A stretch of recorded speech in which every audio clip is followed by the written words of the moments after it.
I, 21-year-old male, and my girlfriend E, 20-year-old female, live together with a roommate A, 31-year-old female. We all contribute equally to our monthly house food meant for everyone, not one specific person, budget. We can still have our own food, and as long as we communicate so nobody eats someone else's food. A couple weeks ago, I made myself and E some spaghetti with the house food, just noodles and generic brand canned sauce. Nothing fancy. Quick and easy because I was feeling lazy. I was at work until late that night, and myself and my girlfriend ended up finishing all the spaghetti. When A came home, she saw the dirty pot in the sink and made a comment about being sad there was none saved for her. I asked if she wanted me to save some for her next time I made it, but she didn't really give me a straight answer. I got the feeling she wanted me to, though, so I made a mental note to do that. Next time I made spaghetti and moved on. A few days later, I made some pork chops. Again, nothing fancy. E wasn't hungry and didn't eat her portion, so I offered it to A when she came home. She accepted, however, when she put the food in the microwave to warm it. She made a face as the smell hit her. She tried not to let me see, but I could tell she wasn't thrilled. She took the food into her room to eat, which isn't unusual for her, so I don't know if she finished it or what. Since then, whenever we're in the kitchen together and I'm cooking, she's been kind of hovering over my shoulder and trying to give me advice on how to season my food. And honestly, sometimes it's good advice. I'm one of those people who views cooking as a constant learning thing, so I don't mind taking suggestions. However, she gave me an attitude whenever I didn't do something how she wanted or liked. It was always subtle and unspoken. Until yesterday, I was making spaghetti again. When I make spaghetti, I keep the noodles and sauce separate, so everyone can choose how much sauce they want. A's seen me make spaghetti before, but this time she said I made it the white people way. I feel it is important to note that she is also white. She said I should mix the sauce in, and I told her that wasn't how I make it. She told me that she liked it better when it was pre-mixed, and here's where I maybe went too far. I told her I don't care how she likes it because I wasn't cooking it for her. I told her that when I cook, mine and my girlfriend's preferences are the only things I consider. Because the food is being made for us, not for her. If she doesn't like it, she has her own food to make, and there is nothing stopping her from eating that. She got all huffy and stormed off, and later on E said my tone came off a bit angry. I wasn't angry, I was just stating a fact, but maybe there was a way to put it more gently. I don't know. I'm told that I can sometimes come off as a jerk without meaning to, that I have one of those resting faces that makes me look angry all the time, even when I'm not. So am I the jerk? To add, made a post on my actual profile to clarify some stuff. Now for an update. Everything's resolved, we good. Now, for a few comments before the update. Comment 1. Everyone sucks here. If the spaghetti and sauce come from the house food supply, then she's paid her share for it, and thus the food is for her as well as you and the girlfriend. At the same time, if 2/3 of the household want their pasta and sauce separate and 1/3 likes it mixed, it's pretty obvious which way the pasta should be served. Besides, she can always add sauce and mix it in, while you and your girlfriend can't separate and remove the sauce once it's mixed. Black people spaghetti. Comment 2. Change up how you do groceries. You and your girlfriend buy your own and let A buy her own things. Things like basic condiments, spices, flour, and sugar make community property. I want someone to cook for her. That's the bottom line. You told her straight up, and many times people see being straightforward as rude, abrasive, etc. When I say something, I say it. I don't use a lot of pretty flowery language. But that's me, not the idiot. Now for the update. Hey everyone, thanks for reading. So 3 months have passed since that spaghetti incident, and things have been anything but smooth. Right after I posted the update saying everything was resolved, it seemed like things were back to normal. But that was just the calm before the storm. A few weeks after the initial incident, I started acting really distant. She would come home from work, go straight to her room, and barely say a word to either me or E. At first I thought she was just busy or stressed from work, but it became clear that something else was going on. One night, E and I were watching TV in the living room when A came out of her room and asked if she could talk to us. She sat down and told us that she felt like she wasn't being considered in the house, especially when it came to food. She brought up the spaghetti incident again and said that it made her feel like she was an outsider in her own home. I apologized again and told her that it wasn't my intention to make her feel that way. E also chimed in and said that we would try to be more considerate in the future. A seemed to accept our apologies, but things were still tense. A few days later, I came home from work to find A and E having a heated argument in the kitchen. Apparently, A had thrown out some leftovers that E was planning to eat for dinner. E was furious and accused A of being passive-aggressive. A shot back that she was tired of feeling like a third wheel and that she was just trying to keep the fridge clean. I tried to mediate, but both of them were too worked up to listen. A stormed off to her room, and E went to our bedroom, slamming the door behind her. That night, E and I had a long talk about what was going on. She admitted that she felt like A was trying to drive a wedge between us. I told her that I didn't think A was doing it on purpose, but that she was clearly unhappy and we needed to find a way to address it. We decided to have a house meeting the next day to try and clear the air. The meeting was awkward, to say the least. A reiterated that she felt like she was being excluded and that she was tired of feeling like an afterthought. E apologized for her part in the argument and said that she would try to be more mindful of A's feelings. I also apologized and said that I would make an effort to include A more when it came to cooking and meal planning. We all agreed to try and communicate better and to be more considerate of each other's feelings. For a while, things seemed to improve. We started having weekly house meetings to check in with each other and make sure everyone was on the same page. I'd even started joining us for dinner more often, and we made an effort to cook meals that everyone would enjoy. But then, about a month ago, things took a turn for the worse. I came home from work one day to find a letter on the kitchen table. It was from A, and it said that she had decided to move out.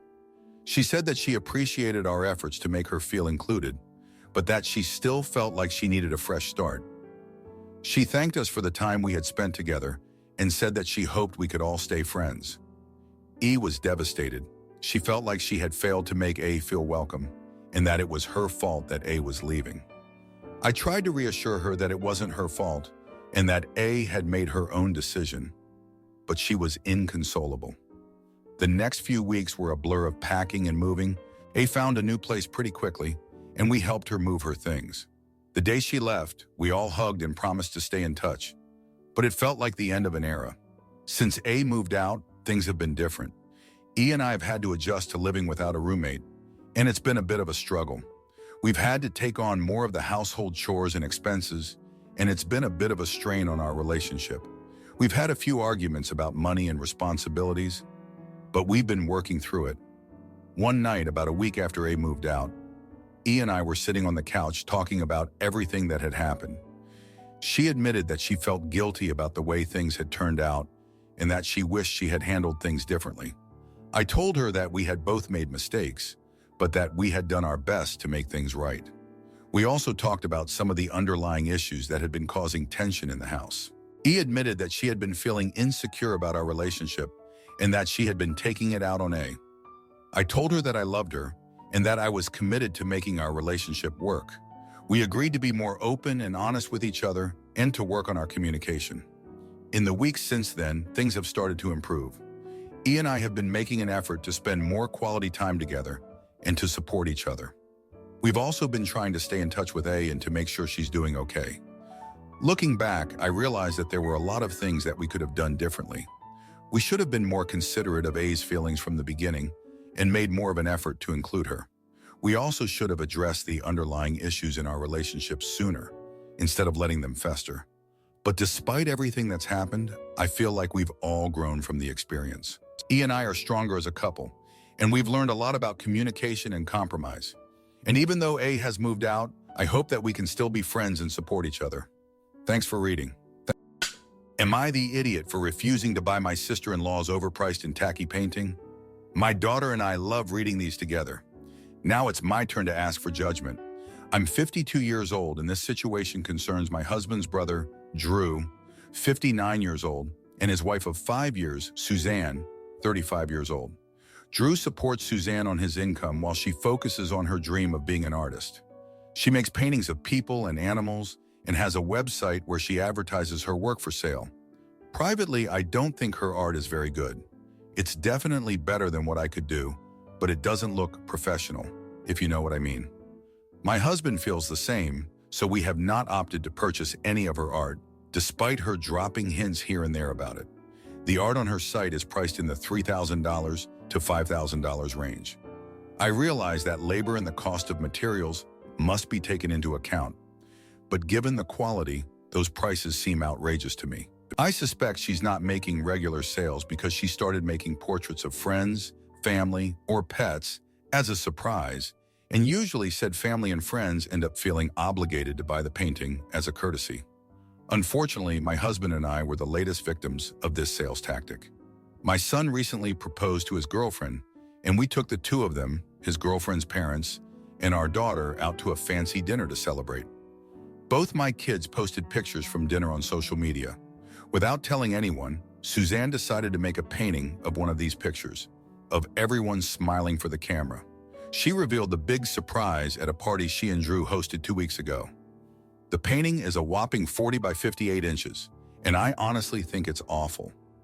Kitsch and tacky. I told Suzanne it was sweet of her to commemorate such a special moment in our family, but I carefully avoided saying anything about liking it. As I feared, she kept dropping hints throughout the party about how we can buy it as a wedding gift, and she would be happy to give us a big discount off what she would charge someone else. Who else would buy it? I politely dodged these hints, and she was clearly disappointed. Over the weekend, Drew reached out to my husband to say that Suzanne feels hurt that we never made an offer. He said it's becoming obvious as the years go by that we've never purchased one of her pieces, even though we have the means to do so, and it would mean a lot to them if we buy the painting. Her original asking price was $2,500, and Drew said he'll reduce it further to $1,900. It's not about the money, not entirely. It's the principle of the thing. I feel like I'm being strong-armed into paying for something I never asked for, don't like, and don't have space for in my house. I asked, and my son and his fiancée don't want it. My husband thinks we should just buy it to keep the peace in the family and avoid a potential rift with Suzanne and Drew. He also says the way I talk makes me sound like a snob, even though I would never share these opinions with anyone I know but him. Would I be the jerk if I stand my ground and refuse? Now for a few comments before the update.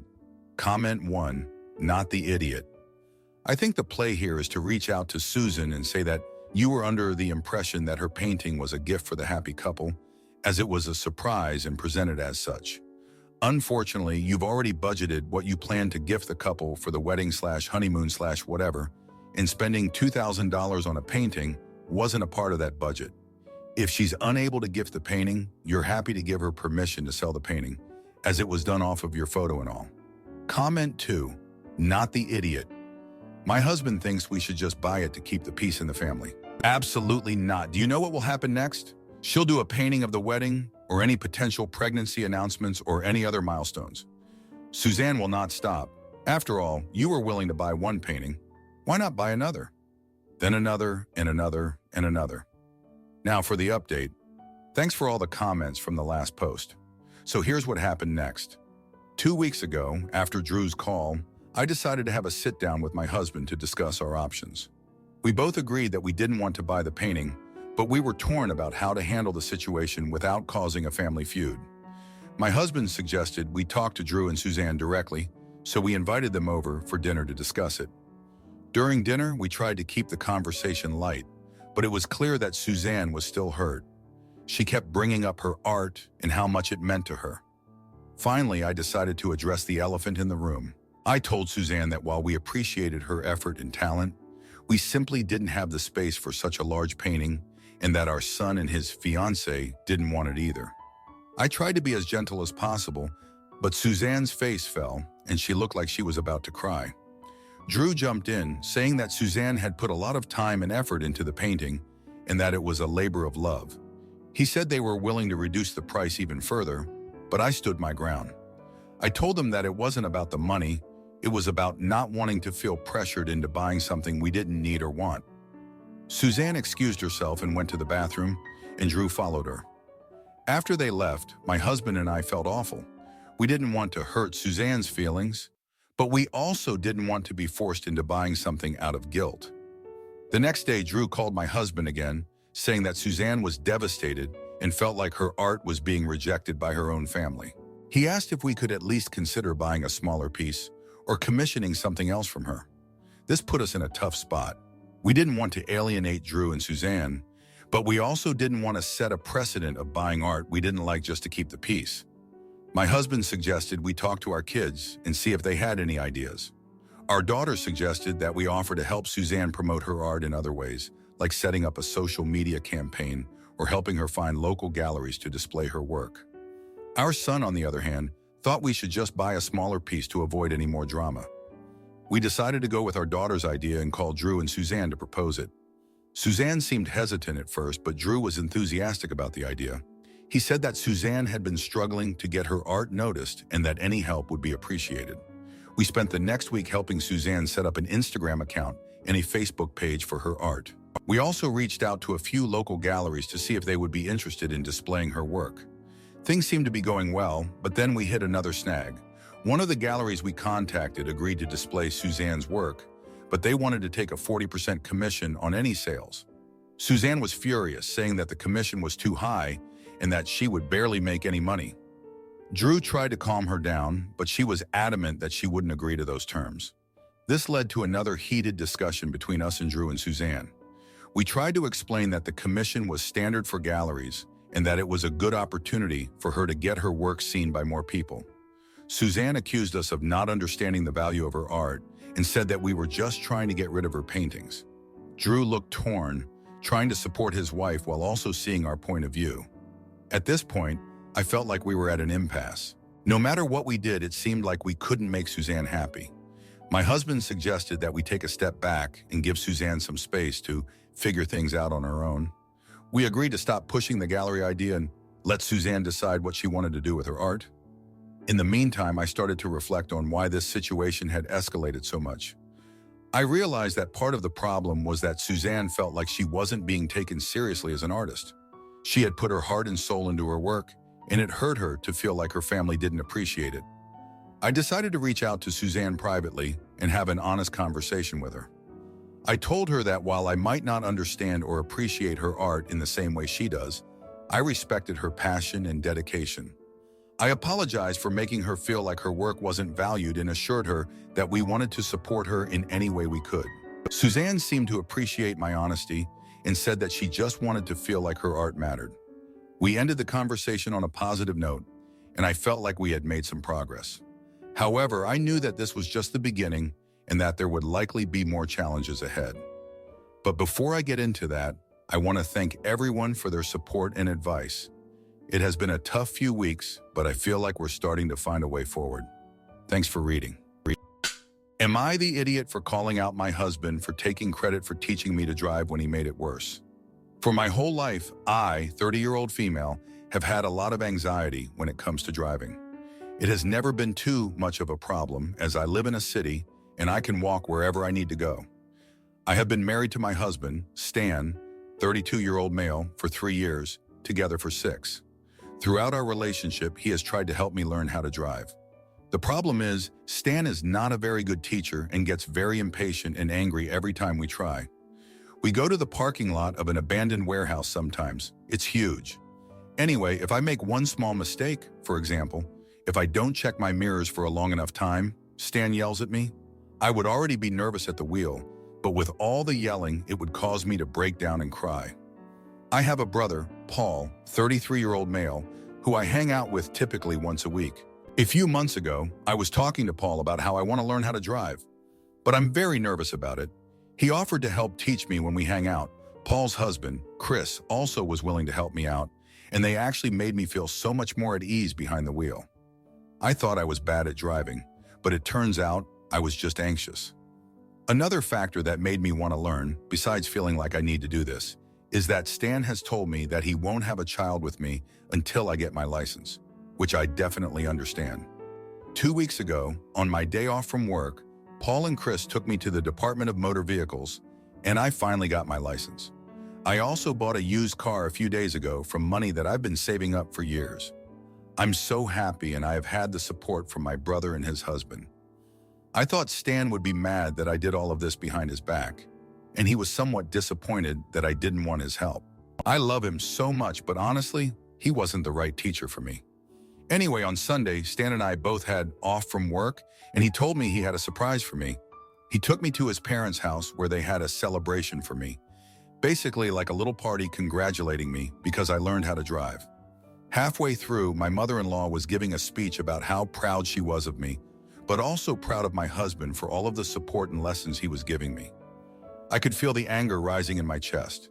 Stan had been telling everyone that he was the one who has been teaching me to drive. I snapped and told everyone, basically, that the few times Stan tried to teach me, I always ended up crying because he would yell at me until he was blue in the face. That the only people who helped me and gave me confidence were Paul and Chris. And that, if anything, Stan made things worse for me, which was true. But now, Stan won't talk to me. My mother-in-law, father-in-law, and sister-in-law are on my side, but my two brothers-in-law and a couple of cousins are on Stan's side. I kind of do feel like an AH, but at the same time, everything I said was true. Am I the AH? Now for a few comments before the update, comment 1, not the idiot. Please do not have a child with this person. Anyone who puts conditions on having a child with you, that is, not until you get your license, does not see you as a life partner. They see you as a broodmare.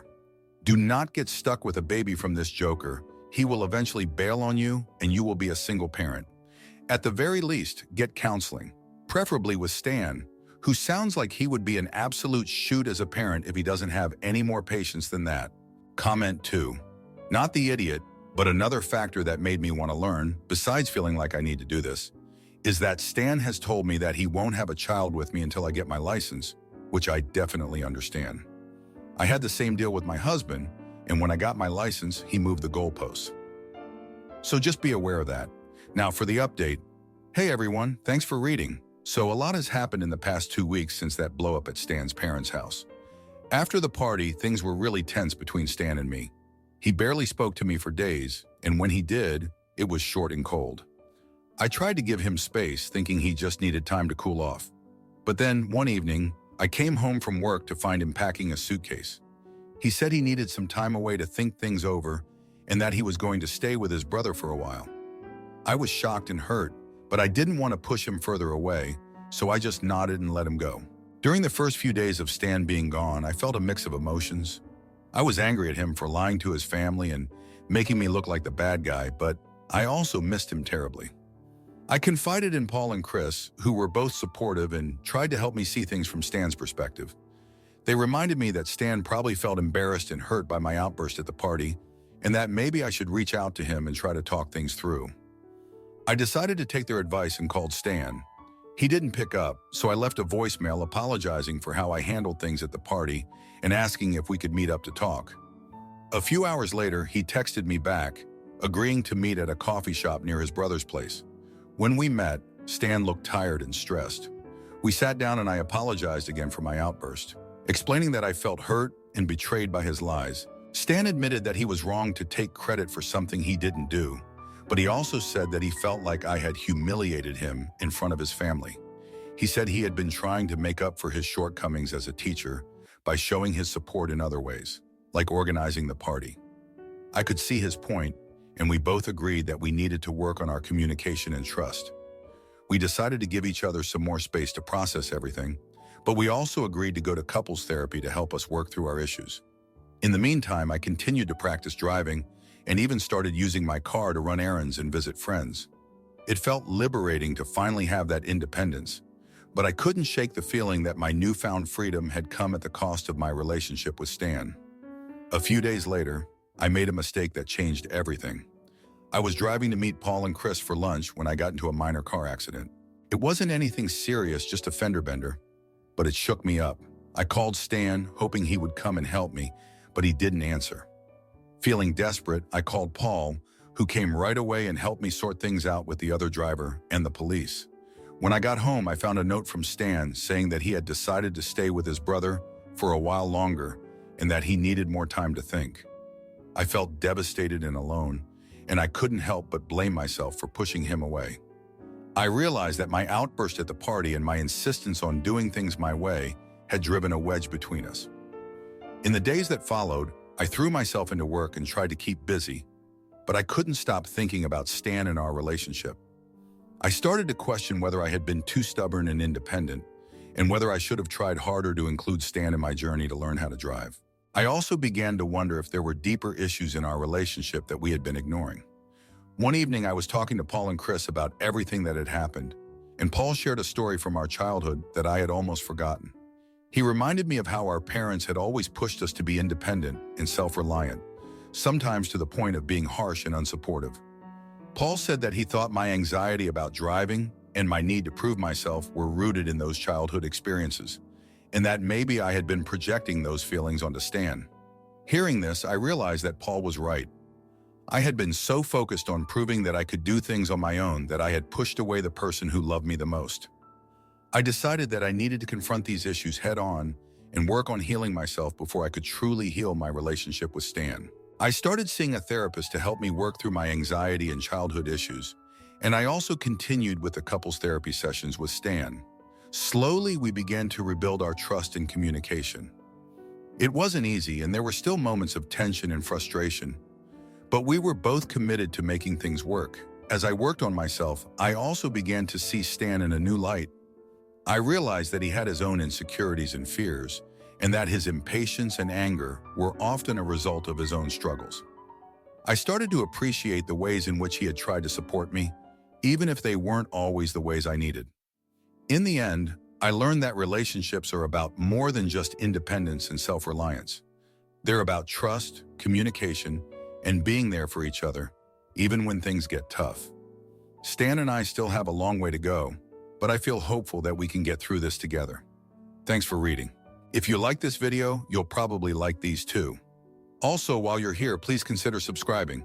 It's your support that keeps this channel alive and allows me to make better and longer videos. Have a great day.